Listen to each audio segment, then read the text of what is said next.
Hi, my name is Anne Sermons Gillis, and I'm Vice President of the Theosophical Order of Service. And as you probably know, I've been interviewing Theosophical Society members. And this morning, I'd like to welcome Peggy Heubel. Welcome, Peggy.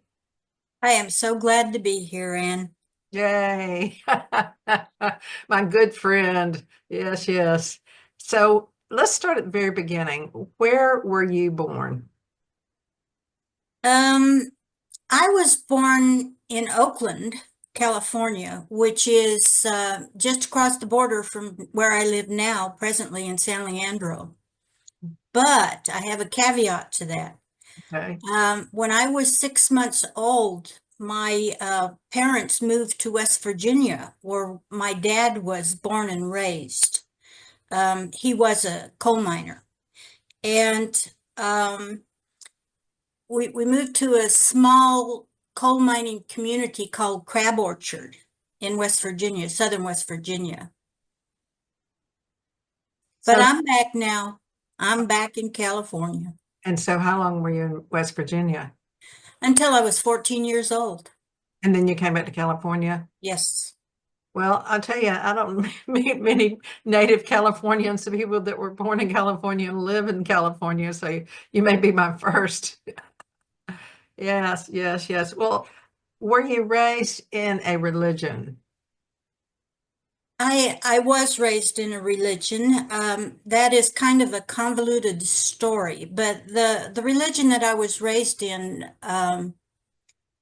is I would call it kind of a state religion back in West Virginia, only because just about all of its citizens are evangelical Protestants, also known as Southern Baptists. Oh, So I was raised a Southern Baptist. I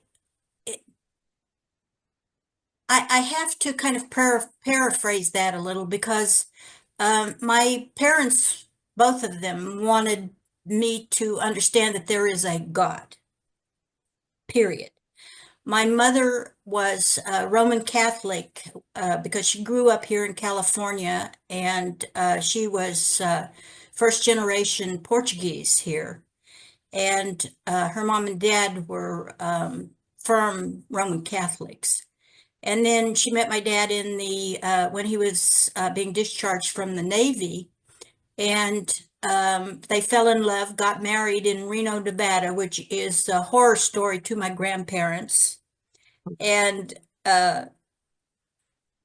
because he was from West Virginia, and totally foreign idea to my grandparents. But they had hoped for a nice wedding. In any event, when I was born a year later, they decided when I was 6 months old to move back to West Virginia, and so I was raised there. But the again, they wanted me to understand that there was a God. My dad was not religious, but he was raised in Southern Baptist religion, and he could care less, honestly, about any religion. But mom insisted that we go to Sunday school, so we went to Sunday school every Sunday until I graduated at 12 years old into adult church. And adult church did not match Sunday school in my mind. There were wonderful little stories about the Bible and Jesus and all the things he did, and it was absolutely wonderful. And then when I moved into adult church congregation, I was surprised because there didn't seem to be a connection there. But in any event, 2 years later, we moved back here to California. and so did you go to church in California, you're I saying? did not. Okay. There was no Southern Baptist church around here. I didn't know anything about Roman Catholicism, except that my grandmother invited me to go to church on Christmas Eve, which was around midnight, and it was beautiful. It was glorious. My heart sang. And but it was just the facade. I knew nothing about the Roman Catholic and religion and what that entailed. Well, did your parents, did you come out of that with any kind of belief about God or religion or love or anything from that experience in your childhood? Well, I'll cut right to the chase, Anne. When I was about 15 years old, already been here a year. I told my mom, and we used to have very good conversations, serious conversations. And I told her that I no longer believed anything that I was taught back in West Virginia as far as religion goes. And I told her why. But I made a mistake when I told her I didn't believe in God, because she immediately slapped me right across the face. And she said, I don't care what you believe, except that there is a God. And as long as you live under this roof, you will never say that again. And I didn't. I didn't repeat it. But here's what happened, and it's been one of the most significant things in my life. I believed my mom when she said that there was a God.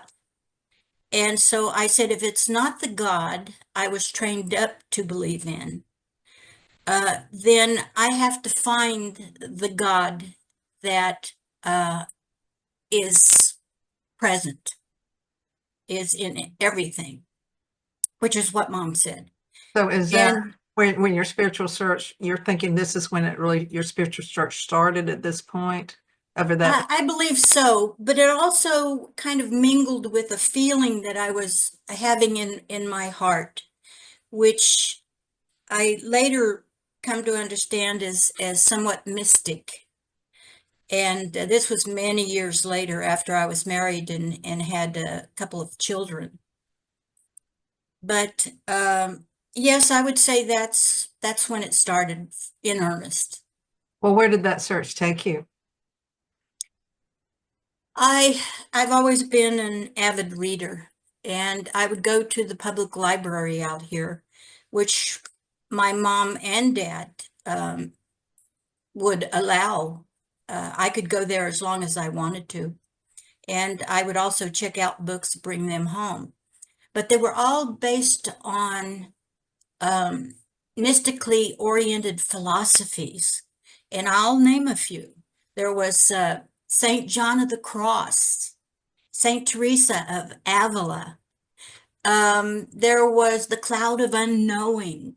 There was Imitation of Christ. And all of these, again, made my heart sing. This called to me.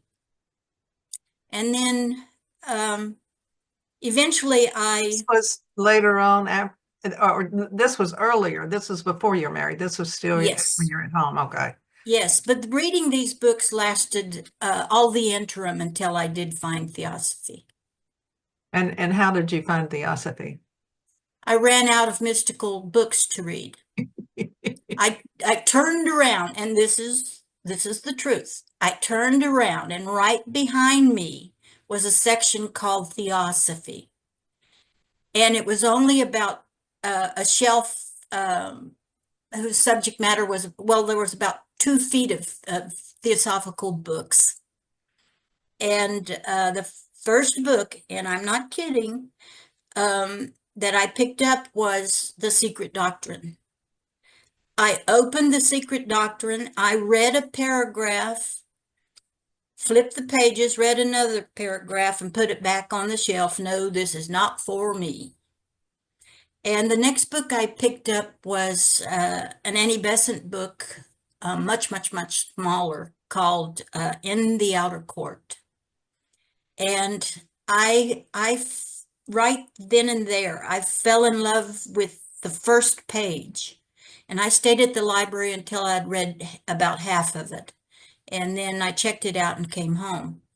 And I read that. I went back to the library and checked out my maximum of 3 books, read those over a period of time. And my mind was blown, if I may use that expression. I said there was in the back a little book card, a little card that was glued onto the back of the book.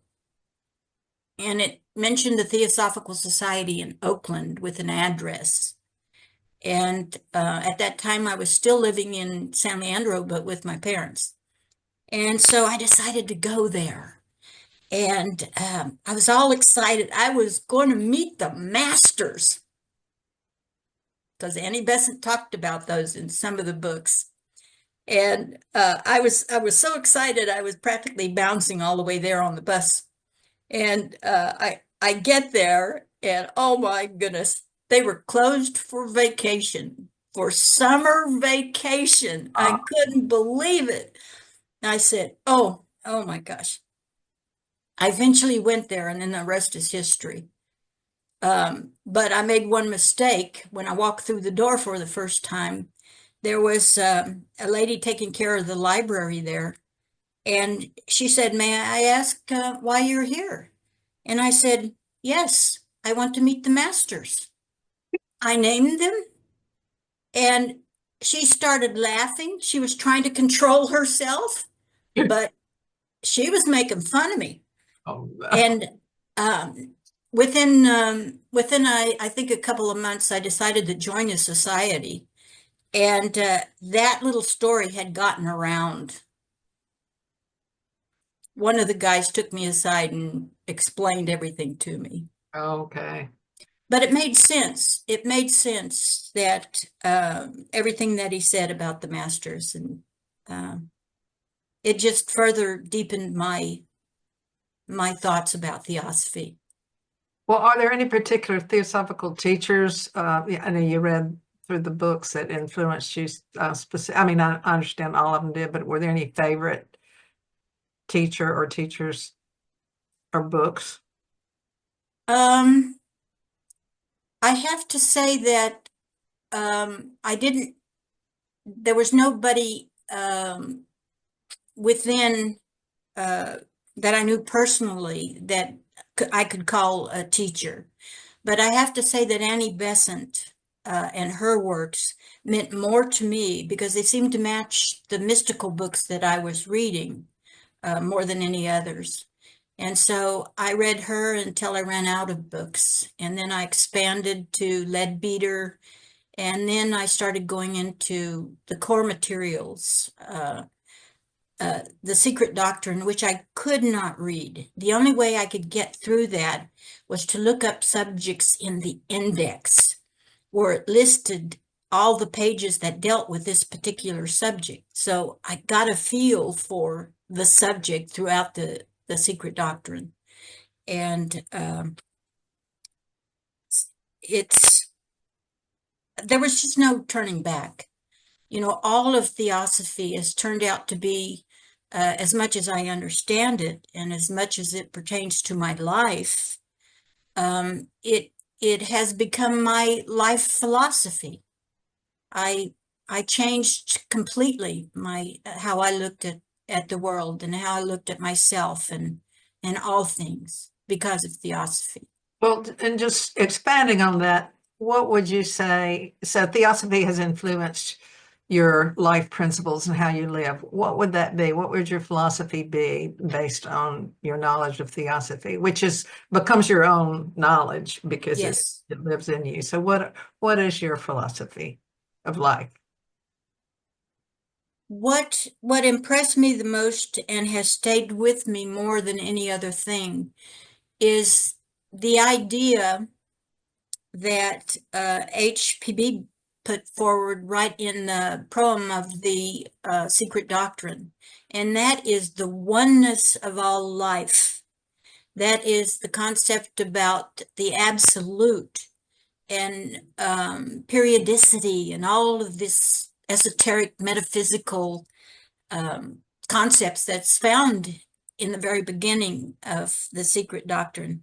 And I feel based upon that, that I found my idea of God, the one that Mom said was out there, and I searched for.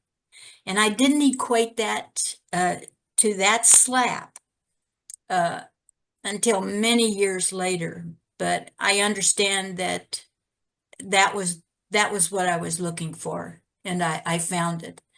And now I understand that that there is only one life, and we're all a part of that differentiation and the one in all and the all in one and all of those phrases that we come across. And that's primarily the biggest thing. Now I understand the differences between people and their lives, their circumstances, because of karma and reincarnation. Well, if you were talking to a neophyte, somebody came in and they said, I'm kind of interested in this. My spiritual stuff has not really fed me. How would you recommend that they would start out? I mean, where would they go? Do you think Annie Besant's a good place to start? Where do you think is a good place for a new student that has no inkling about what Theosophy is about, but they're curious about metaphysical, mystical, esoteric? What would the track be for them to go on, in your opinion? First off, I don't think we have a right to offer advice on that until we understand what calls to the person, how they feel, what is their questioning all about, what are they struggling over as far as life and their circumstances. And then, I mean, the ancient wisdom as Theosophy is so broad and so deep, and what I believe in would not necessarily suit that person because they have an inner calling like I had an inner calling. And I would want them to try to express that. And maybe even by doing that, they would get in touch with that still small voice within that can direct them somewhat in the way that they are intended to go. But I certainly could expand on that just from my perspective. And that's the way I would present my perspective as it applies to what their struggles are or their search, their seeking is all about. Well, that's one of the things about Theosophy, and that is that as Theosophists, we don't tell people what to believe, and we don't really care what they believe. I mean, it's their journey. And so you said that you would honor that. And however, I do think that when someone comes, it's really good for them to have a mentor, somebody that will say, Yes. that can answer questions and so forth. And so while you may not give them advice on what to read, you may want to kind of hold their hands a little bit, or we might hold the hands of the new people, because I think they probably need community and so forth to be able to come back. And speaking of community and so forth, that brings me to the lodge. What lodge are you a member of, and what role do you play in that lodge? I'm a member of the TS in Oakland. Right now we have no physical place because they're selling our building. Oh, And so we're completely online right now, but we will be looking shortly for a new place to meet in person because I feel that's so important, and most of our members believe that's also the case. But the Theosophical Society in Oakland, and I have been an officer off and on for about 40 years. Perhaps even 45 years. I've been a board member. I've been a secretary many times. I've been president longer than I can imagine, and I'm surprised at that. But I've always been an officer, and I've been proud of that fact. Are you the president now? I'm the secretary now because I gave up my presidency because I'd been president for 6 years and people seemed really happy about that. Nobody would put themselves forward. And so I resigned. I said, any other office, no problem. So one suddenly bubbled up to the surface, and I said to myself, oh, good. She would make a good president. So And she has. somebody did step up. That's great. Well, this interview really is the Theosophical Order of Service. And of course, what we do is that we highlight service. HPB said that Theosophy is altruism. What do you think she meant by that?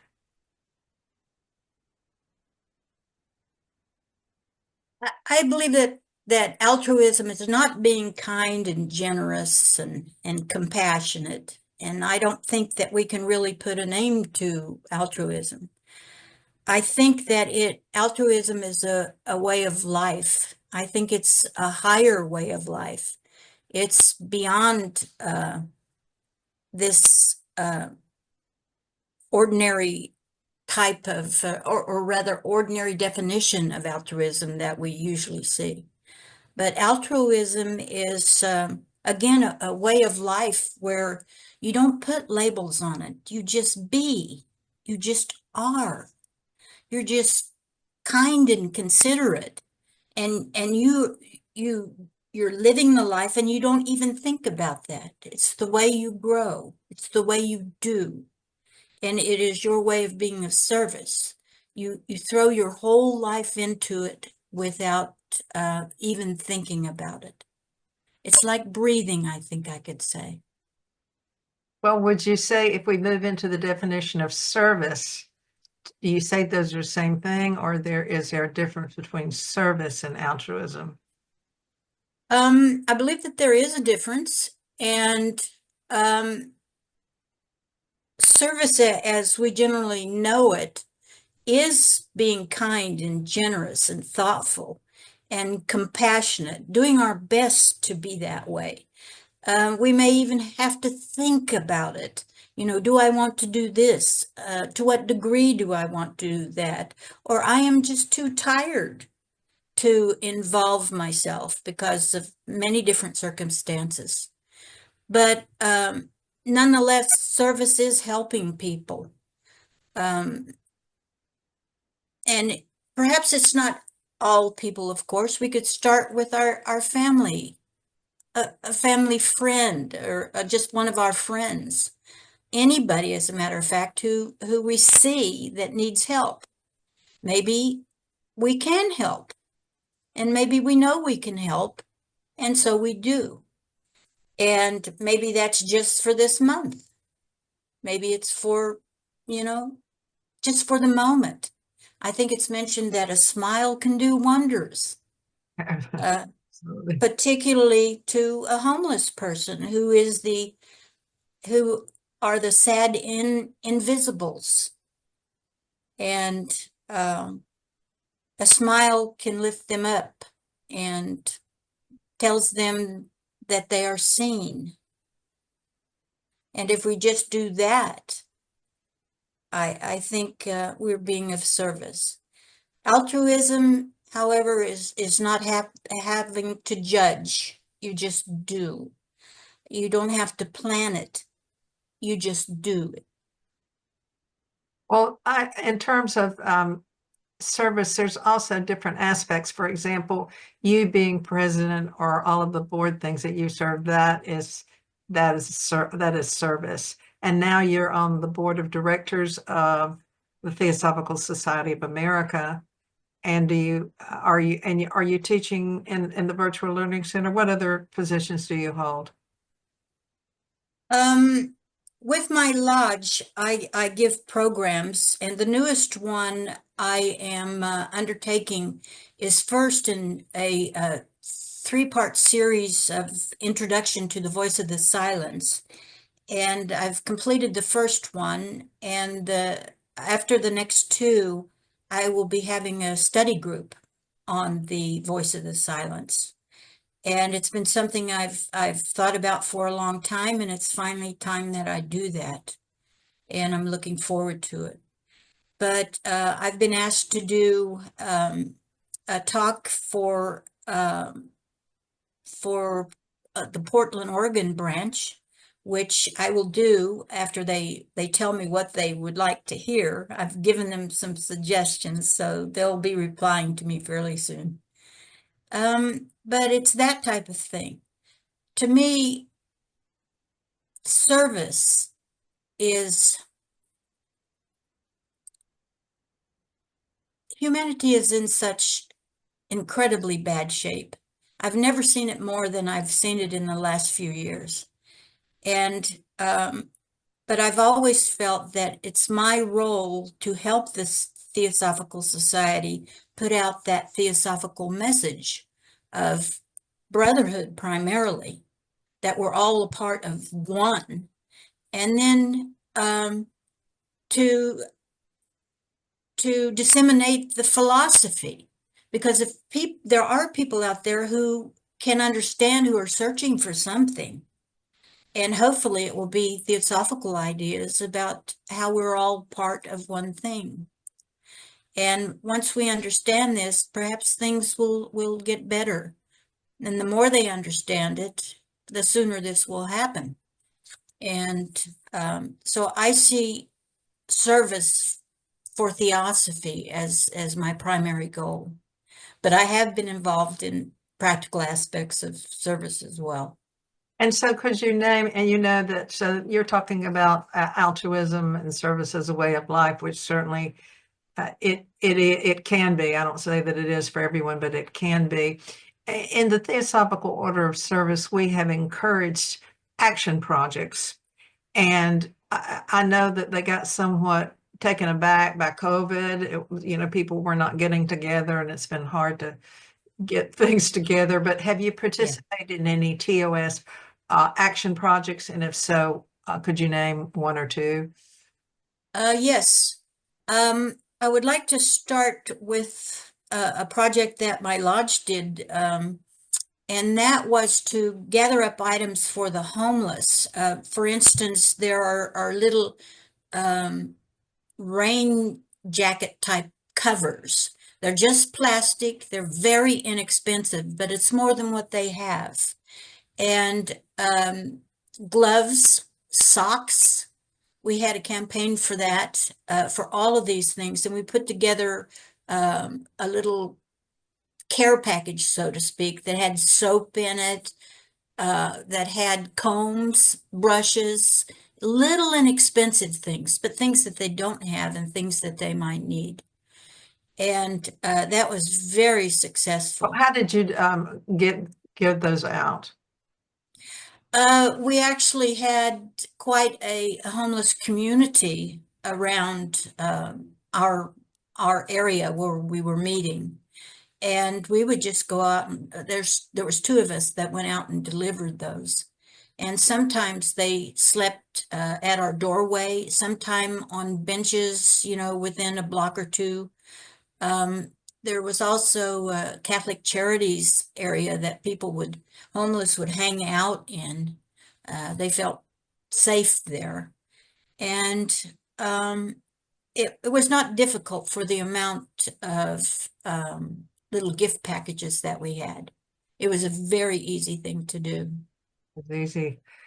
Well, I'm going to switch just a little bit, and that is that, have you been to any conventions? And if so, which ones, and what do you have to say about going to conventions such as, say, the Summer National Convention? I have rarely missed a Summer National Convention. I love going there. It's like going home. It's like meeting family, dear friends, over and over again. I've been a member of the society for more than 45 years, and I've seen people grow up with me, really. And I see the society change its perspectives and point of views over the years, and the way they deal with the core material even, which is what we're supposed to do. And it's been a real blessing that I've been able to do that, and I highly recommend going there if at all possible. The grounds are absolutely beautiful, and the people are lovely people. Take you, for instance. I've shared housing with you, and I've been grateful for that. But I've also gone to theosophical camps. And tell us I've, about that a little bit, about going to some of the camps and their influence. the first one was Camp Indralaya up in Washington State, and that is an incredibly beautiful place as well. And they all have their individuality, so to speak, for a camp. Another one that I went to many times was Far Horizons. Um, and it was one of those, what would you call it? It was where you could disconnect. No cell phones, no laptops, unless you had your own battery charger source. Very little electricity, except that it was gas-powered electricity in some of the buildings. Oh. It was just incredible. And then I gave a few days series of talks at Pumpkin Hollow, which is another beautiful but relatively manicured theosophical camp, which again I loved. And everybody that I've met at these camps have been wonderful, wonderful people. And their programs, by the way. I'm going to circle back to something that we were talking about before, and that was books. Is there any particular book other than Annie Besant book that really has stood out for you in reading the theosophical books? Yes, and it might appear a little odd unless you knew me. I'm known as the odd one in my family, by the way. And that is I.K. Taimni's Man, God, and the Universe. I'm very much interested in the source or the root of all that is, of that differentiation, of the evolutionary process that began this whole cycle of activity. And I think that speaks directly to that slap. It gives me a picture of what we call God is or may be. It's all theoretical, so I can believe it if I want to. And I do. It's just an incredible perspective. And I.K. Taimni explains everything very, very well. You're not left with a book like The Secret Doctrine where it's meant to evoke your intuition. If you have no intuition, it's not going to be invoked, at least not much of it. But Taimni helps your intuition blossom by giving examples. And I think that book is an incredible book. Okay. Well, is there anything that you would like to say that we haven't covered? Did I think of it all? Well, I will say that if you really like exploring the beginnings of things, Theosophy is the right place to be. You got it. Yes. And I just wonder if there's anything you'd like to add to anything that you've said, or a completion thought. I think there is. And it goes to what you said earlier. We don't tell people what to think. We help people think the way they need to think, what their inner truths are. We try to help them get that inner truth out and to see the world and themselves and the universe as they need to see it, not as we need to see it. And I think that Krishnamurti said that truth is pathless. And if it's anything, there are so many paths, so many ways to truth that we can't say that there are paths to truth. It's just truth is pathless, but it's up to us to find out what truth means to us. So to each of us as individuals. And I think this is the Theosophical Society allows for that, and rightly so. Yes, very true. Thank you so much. And thank you so much for being with us today. I really appreciate it. Well, I have to say how honored I am to be here, honestly. And the fact that you are the MC, so to speak, or the facilitator, so to speak, pleases me even more. So I thank you, Anne, for this. All right. Well, take care. Look forward to seeing you, I guess, at the Summer National Convention. You bet. Namaste.